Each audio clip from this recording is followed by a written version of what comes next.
Students, welcome to Bhaskar's biology. ఈ వీడియోలో intermediate second year botany మనం ఫోటోసింథసిస్ ఇన్ హైయర్ ప్లాంట్స్, ఉన్నత మొక్కల్లో కిరణజన్య సమయక్రియ అనేటువంటి టాపిక్ చెప్పుకుంటున్నాం. అందులో భాగంగా మనకి ఏంటంటే యాక్చువల్గా కాంతి చర్య ఏదైతే లైట్ రియాక్షన్ ఉందో లైట్ రియాక్షన్ అనేది కంప్లీట్గా అయిపోయింది.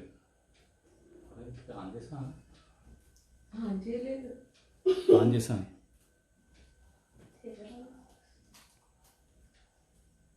లైట్ రియాక్షన్ అనేది మనకి కంప్లీట్గా అయిపోవడం జరిగింది. అయితే ఇప్పుడు ఏంటంటే లైట్ రియాక్షన్ లో ఉన్నటువంటి ఏటీపీ, ఎన్ఏడిపిహెచ్, సో ఇవి మనకి ఈ ఏదైతే మనం డార్క్ రియాక్షన్ అనుకున్నాం, దీని తర్వాత వచ్చే డార్క్ రియాక్షన్ ఏదైతే ఉందో అదే నిష్కాంతి చర్యలో అవి ఏ విధంగా ఉపయోగపడుతున్నాయి, అసలు నిష్కాంతి చర్య అనేది మనకి ఏ విధంగా జరుగుతుందన్నది దీన్ని ఎక్స్ప్లెయిన్ చేయడానికి మనకి ఏంటంటే ఈ కెల్విన్ సైకిల్ అనేది ఉపయోగపడుతుంది. కెల్విన్ వలయం. అయితే ఈ కెల్విన్ సైకిల్లో ఉన్నటువంటి మోస్ట్ ఇంపార్టెంట్ పాయింట్స్ అన్ని కూడా నేను ఇక్కడ బోర్డు మీద రాయడం జరిగింది. సో మనకు అదే విధంగా ఆ సైకిల్ కూడా నేను పక్కన వేశాను. సో ఒక్కొక్కటి మనం ఇప్పుడు ఏంటంటే ఎక్స్ప్లెయిన్ చేసుకుంటూ వెళ్దాం. అయితే ఇక్కడ మనకి ఫస్ట్ ఆఫ్ ఆల్ ఈ కెల్విన్ సైకిల్లో మనకి ఏంటంటే 3 ప్రాసెస్ లో జరుగుతుంది, 3 స్టెప్స్ లో జరుగుతుంది.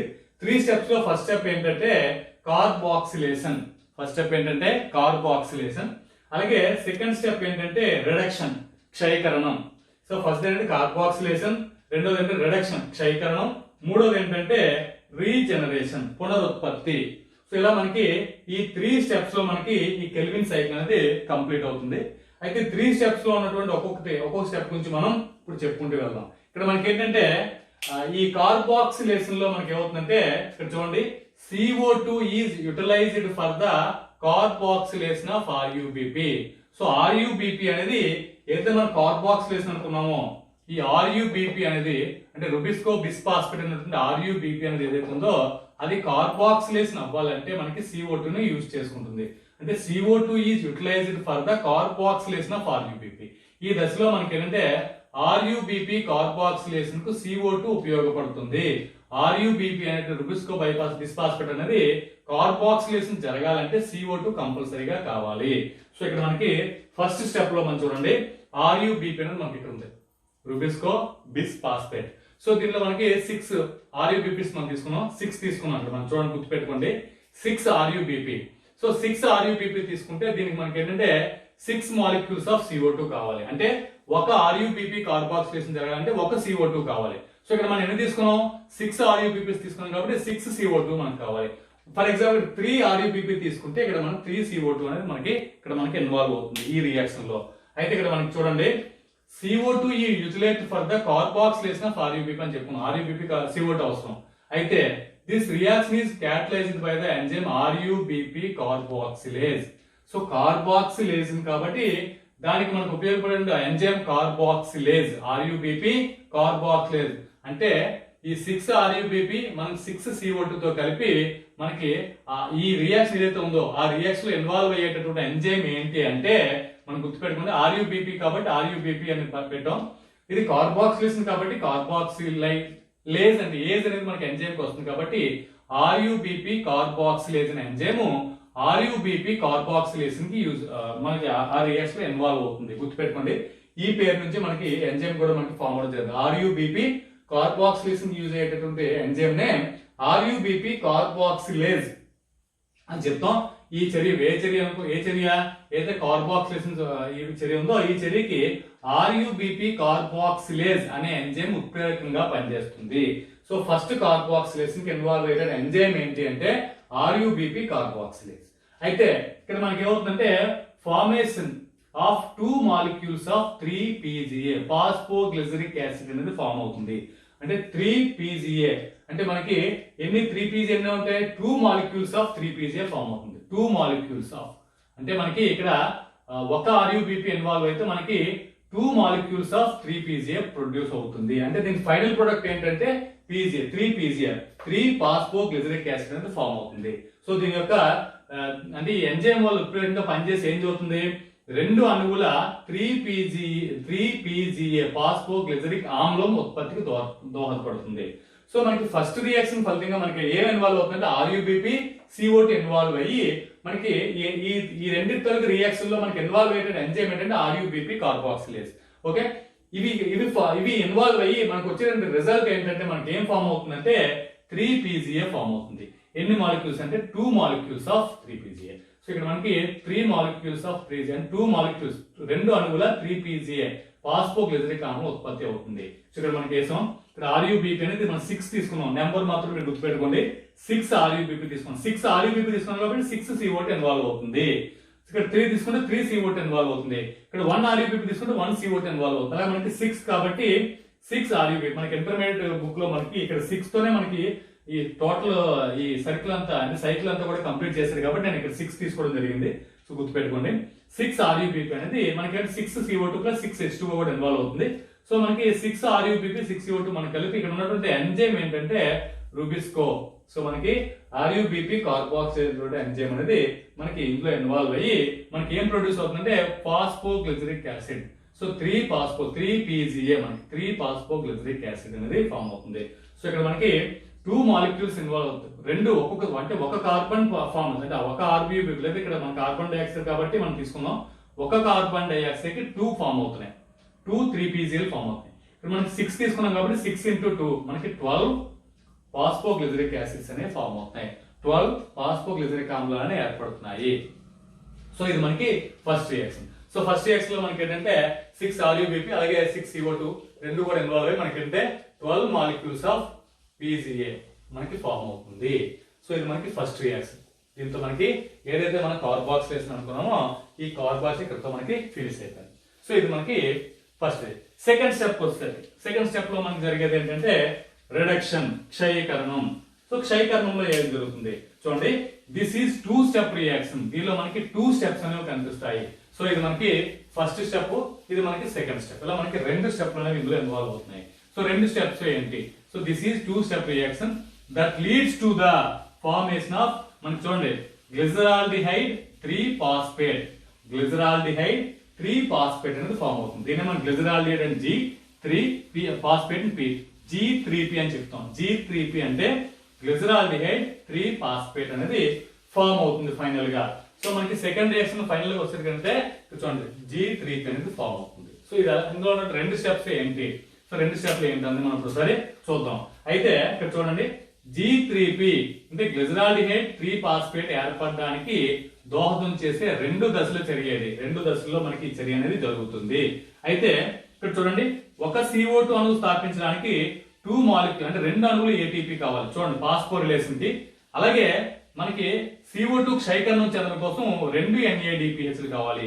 మనకి లైట్ రియాక్షన్ లో ఫామ్ అయినటువంటి ATP NADPH ఎలా యూటిలైజ్ అవుతుందంటే మనకి మెయిన్ కాన్సెప్ట్. కాబట్టి ATP యూటిలైజ్ చేసుకుంటుంది, at that same time NADP ని కూడా ఇక్కడ యూటిలైజ్ చేయడం జరుగుతుంది రెండిట్లోనూ కూడా. సో కాబట్టి the steps involves utilization of 2 molecules of ATP. 2 molecules of ATP involve అవుతుంది, అలాగే 2 మాలిక్యూల్స్ ఆఫ్ NADPH కూడా మనకి ఇన్వాల్వ్ అవుతుంది ఈ రియాక్షన్స్ లో. సో ఎలా ఇన్వాల్వ్ అవుతుందో చూద్దాం ఒకసారి. ఇక్కడ మనకి ఏం ఫామ్ అయింది?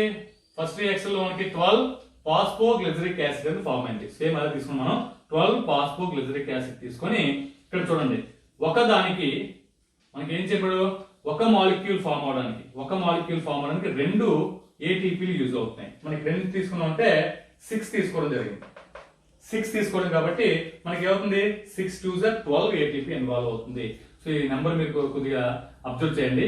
ఇక్కడ 12 కాబట్టి మనం 12 ఎలా తీసుకున్నాం అంటే 6 నుంచి ఫామ్ అయింది. 6 CO2 తీసుకున్నాం కాబట్టి 6 CO2 తీసుకున్నాం కాబట్టి 12 వచ్చింది. మనం ఏమవుతుందంటే ఇక్కడ మనకి ఒక CO2 అణు స్థాపనానికి 2 అణువులు కావాలి. ఇక్కడ మనం ఎన్ని CO2 తీసుకున్నాం? యాక్చువల్ గా 6 CO2 తీసుకున్నాం కాబట్టి 6 into 2 అవుతుంది 12. సో 12 ATPలు ఇన్వాల్వ్ అవుతున్నాయి. 12 ATP గుర్తుపెట్టుకోండి ఇక్కడ 2 phosphoglyceric acid 12 phosphoglyceric acid plus 12 ATP. ఒక ఫాస్ఫోగ్లిజరిక్ యాసిడ్ కి ఒక ATP చెప్పండి. అంటే మనం CO2 లెక్క తీసుకుంటే ఒక CO2 కి ఒక ATP చెప్పిన 6 కాబట్టి మనకి 2 తీసుకోవాలి. 2 ATP 2 మాలిక్యూల్స్ ఆఫ్ ATP అని ఇచ్చాం మన పైన. సో కాబట్టి 2 తీసుకున్నాం కాబట్టి 12 అయింది. సో మనకి ఇక్కడ ఉన్నటువంటి ఎంజైమ్ అంటే ఫాస్ఫోగ్లిజరోకైనేజ్ అనేటువంటి ఎంజైమ్.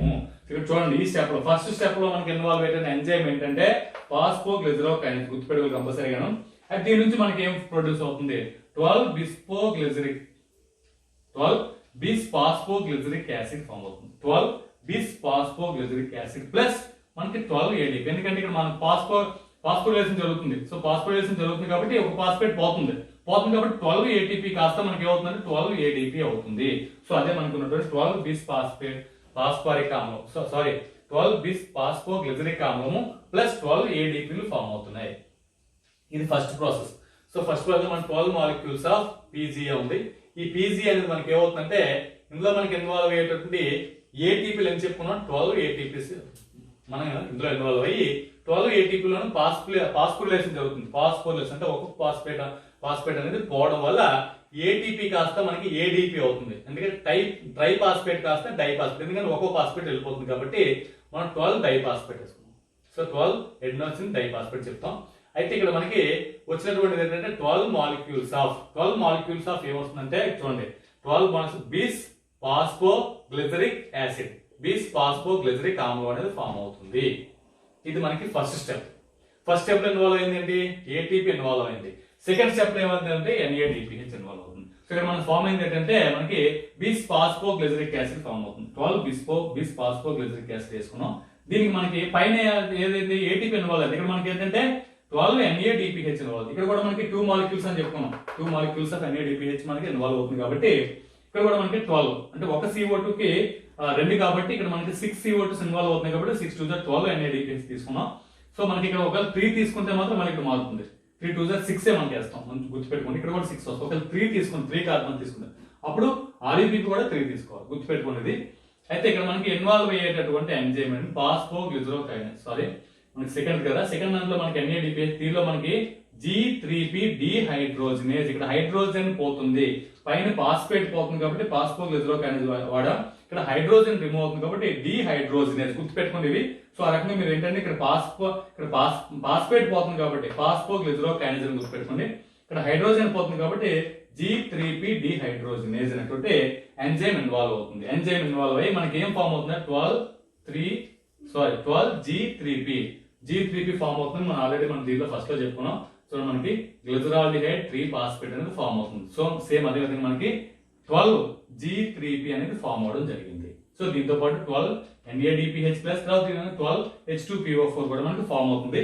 అయితే ఇక్కడ మనకి ఏంటంటే సెకండ్ రియాక్షన్ లో మనకి ఇన్వాల్వ్ అయ్యేది కూడా ఏంటంటే ఇక్కడ చూడండి 12 NADPH కాస్త మనకి రిమూవ్ అయిపోయి 12 NADP కింద ఫామ్ అయింది. సో ఇక్కడ మనకి 12 molecules of bees phosphoglyceric acid కాస్త 12 మాలిక్యూల్స్ ఆఫ్ G3P కింద ఫామ్ అయ్యింది. సో ఇది మనకి సెకండ్ దానిలో వచ్చిన ఫైనల్ ప్రోడక్ట్ ఏంటంటే G3P అనేది మనకి ఇక్కడ ఫైనల్ ప్రోడక్ట్ సెకండ్. దీంతో మనకి సెకండ్ ఏదైతే అనుకున్నామో రిడక్షన్ ఏదనుకున్నామో రిడక్షన్ కూడా కంప్లీట్ అయింది. అంటే ఇందులో మనకి 2 రియాక్షన్స్ అనేవి ఇన్వాల్వ్ అయ్యాయి. 2 రియాక్షన్స్ ఫస్ట్ రియాక్షన్ అనేది మనకి ATP ఇన్వాల్వ్ అవుతుంది, సెకండ్ రియాక్షన్ లో NADPH ఇన్వాల్వ్ అవుతుంది, గుర్తుపెట్టుకోండి. సో ఆ రకంగా మనకి బీస్ ఫాస్ఫోగ్లిజరిక్ యాసిడ్ ఇక్కడ ఏర్పడుతుంది. అలాగే మనకి గ్లిజరాల్డిహైడ్ 3 ఫాస్ఫేట్ అనేది మనకి ఇక్కడ ఫామ్ అవడం జరుగుతుంది. సో ఇది మనకి సెకండ్ రియాక్షన్ దీంతో కంప్లీట్ అయిపోతుంది. అయితే ఇక్కడ మనం చూడండి ఎన్ని మాలిక్యూల్స్ అనేవి ఫామ్ అవుతున్నాయి. ఇక్కడ టోటల్ ఎన్ని ఫామ్ అయినాయి? 12 G3P ఫామ్ అయింది. దీనిలో మనకి నెట్ మనకి గెయిన్ అయ్యేది ఏంటంటే 2 మాత్రమే గెయిన్ అవుతుంది. రిమైనింగ్ 10 కూడా మనకి రీజనరేషన్ లోకి వెళ్ళిపోతున్నాయి. రిమైనింగ్ 3 కూడా రీజనరేషన్ లోకి వెళ్ళిపోవడం. అంటే ఇక్కడ మనకి ఏమైంది 12 మాలిక్యూల్స్ ఆఫ్ G3P లోను మనకి 2 మాలిక్యూల్స్ అనేవి నెట్ అంటే నెట్ గెయిన్ లోకి వెళ్ళిపోతున్నాయి. సో మనకి ఇది వెళ్ళిపోవడం వల్ల ఇక్కడ మనకి 12 లోను 2 పోతే రిమైనింగ్ ఎన్ని ఉంటాయంటే మనకి 10 ఉంటాయి. సో ఈ 10 కూడా మనకి రీసైకిల్ లో ఫామ్ అవుతుంది. మన థర్డ్ వన్ రీజనరేషన్ లో ఇన్వాల్వ్ అవుతున్నాయి. ఇక్కడ మనకి రీజనరేషన్ ఇన్వాల్వ్ అవుతుంది. సో ఇక్కడతో మనకి సెకండ్ ఏదైతే మనం అనుకున్నామో రిడక్షన్ క్షయకరణ అనుకున్నాం అది కంప్లీట్ అయిపోయింది. ఇప్పుడు థర్డ్ దానిలోకి వెళ్తున్నాం. సో థర్డ్ వచ్చేసరికి రీజనరేషన్. సో రీజనరేషన్ ఎందుకంటే regeneration of the CO2 acceptor molecule RUBP is మనకి చూడండి crucial if the cycle is to continue. ఇక్కడ ఏమి చేయడం అన్ఇంటరాప్టెడ్ అంటే ఇక్కడ విషయం ఏంటంటే పునరుత్పత్తి అనేది ఎందుకు జరగాలి? సో మనకి రీసైకిల్ ఎందుకు జరుగుతుంది, రీజనరేషన్ ఎందుకు జరుగుతుంది అంటే మనకి కెల్విన్ వలయంలో అవిచ్ఛిన్నంగా సాగాలంటే మన ఇక్కడతో మనకి ఫామ్ అయింది.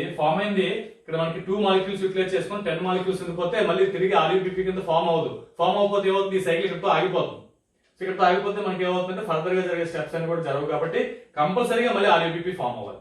కంపల్సరీగా RUBP ఫామ్ అవడం కోసం మనకి ఈ రీజనరేషన్ అని జరుగుతుంది. అంటే కెల్విన్ వలయం అవిచ్ఛిన్నంగా సాగాలి అంటే CO2 గ్రహీత అయినటువంటి RUBP అణువు పునరుత్పత్తి చెందాలి. సో ఈ సైకిల్ ఇక్కడతో ఆగిపోకుండా కంటిన్యూ అవ్వాలంటే కాబట్టి కంపల్సరీగా CO2ని యాక్సెప్ట్ చేసేటువంటి RUBP మళ్ళీ మనకు కావాలి. మళ్ళీ మనకి RUBP ఫామ్ అయితేనే మళ్ళీ ఈ సైకిల్ కంటిన్యూ అవుతుంది. సో ఇలా ఫామ్ అవడం కోసం జరిగేదని మనం అంటే రీజనరేషన్ పునరుత్పత్తి అని చెప్తాం. అయితే ఇందులో ఏం జరుగుతుంది ఇక్కడ in this step require 1 ATP for phosphorylation. So phosphorylation అవ్వడానికి కంపల్సరీగా ఒక ఏటీపీ అనేది మనకు కావాలి. దేనికి? టు ఫార్మ్ ఆర్యూబిపి ఫామ్ అవడం కోసం మనకు కంపల్సరీగా ఒక ఏటీపీ అనేది మనకు రిక్వైర్ అవుతుంది. ఏంటి ఈ దశలో మనకి లాస్ట్ దశలో మనకి ఏదైతే అనుకున్నాం అదేం జరుగుతుందంటే ఇక్కడ చూడండి, ఇక్కడ జరిగేటటువంటి ఇక్కడ మనకి 12 మాలిక్యూల్స్ ఆఫ్ G3P ఫామ్ అయితే అందులో మన 2 మాలిక్యూల్స్ వెళ్ళిపోగా రిమైనింగ్ ఎన్ని ఉన్నాయంటే 10 మాలిక్యూల్స్ ఆఫ్ G3P ఉంది. సో ఈ 10 మాలిక్యూల్స్ కూడా మనకి ఏమవుతుందంటే ఇక్కడ చూడండి, ఇక్కడ 10 మాలిక్యూల్స్ లోనే మనకి 4 ఫాస్ఫేట్స్ అనేవి రిమూవ్ అయిపోతే 10 లోను 4 ఫాస్ఫేట్స్ పోతే మనకి ఏమవుతుందంటే 6 మాలిక్యూల్స్ ఆఫ్ RU5P అనేది ఫామ్ అవుతుంది. సో మనకి ఇక్కడ ఫామ్ అయ్యేది ఏంటంటే RU5P అంటే రిబ్యూలోజ్ బైఫాస్ఫేట్ అనేది ఫామ్ అవడానికి. సో రిబ్యూలోజ్ ఫామ్ అయిపోయింది. ఇక్కడ 5 ఫాస్ఫేట్స్ ఉన్నాయి. ఇక్కడ ఏదో ఉన్నాయి 5 ఫాస్ఫేట్స్. సో మనకి ఏంటంటే ఈ రిబ్యూలోజ్ 5 ఫాస్ఫేట్ 6 మాలిక్యూల్స్ ఉన్నాయి కదా. సో 6 మాలిక్యూల్ ఇక్కడ మనకి వచ్చేసరికి అంటే RUBP అంటే ఇక్కడ మనకి బిస్ ఫాస్ఫేట్ అంటే ఫాస్ఫేట్లు ఉన్న 2 ఉన్నాయి. ఇంకా మనకి ఎన్ని కావాలి? మనకి 5 కావాలి. అంటే RUBP లో మనకి ఎన్ని ఉంటాయి?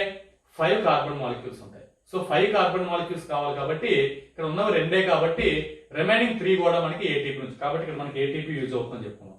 సో మనకి 3 ఏటీపీ నుంచి మనకి ఒక్కో ఫాస్ఫేట్ అనేది మనకి రిమూవ్ దీనికి వెళ్ళిపోయి 3 ఏటీపీ ఫామ్ అవుతుంది. ఈ ఫాస్ఫేట్ దీనికి యాడ్ అయ్యి RUBP లో మనకి 5 ఫాస్ఫేట్స్ అనేవి ఫామ్ అవుతాయి. 5 ఫాస్ఫేట్స్ అనేవి ఫామ్ అవడం జరుగుతుంది. సో ఈ రకంగా మనకి ఏంటంటే ఈ చివరికి మళ్ళీ ఏమవుతుంది? ఏటీపీ అనేది ఇన్వాల్వ్ అవుతుంది. కంపల్సరీ ఇన్వాల్వ్ అయ్యి మనకి RUBP అనేది ఫైనల్ గా మనకి ఫామ్ అవుతుంది. సో ఇలా ఫామ్ అయ్యేదాన్ని మనం ఏమంటాం అంటే రీజనరేషన్ అని చెప్తాం. ఇక్కడ మనం చెప్పేది అంటే రీజనరేషన్. సో ఈ రకంగా మనకి ఏంటంటే ఈ కెల్విన్ సైకిల్ అనేది ఈ ప్రాసెస్ మొత్తం ఈ రకంగా మనకి కంటిన్యూ అవడం జరుగుతుంది. సో ఇది మనకున్నటువంటి ఇంటర్మీడియట్ పాయింట్ ఆఫ్ లో ఉన్నటువంటి ఈ కెల్విన్ సైకిల్ డార్క్ రియాక్షన్ లో ఏటీపీని NADPH ని ఏ విధంగా యూటిలైజ్ చేసుకుంటాయని చెప్పడానికి చూపించినటువంటి kelvin cycle taluka total process. Thanks for watching. Thank you very much.